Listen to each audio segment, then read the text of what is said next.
আব্বাস রাদিয়াল্লাহু তাআলা আনহু এর বর্ণনায় এটাও আছে, হত্যাকারী যখন অন্যায়ভাবে কাউকে হত্যা করে সে সময়ও তার ঈমান থাকে না।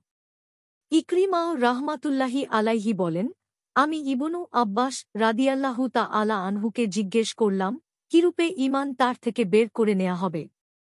তিনি বললেন, এভাবে, এ কথা বলে তিনি তার হাতের অঙ্গুলিসমূহ পরস্পরের ফাঁকের মধ্যে ঢুকিয়ে দিয়ে পরে তা পৃথক করে নিলেন।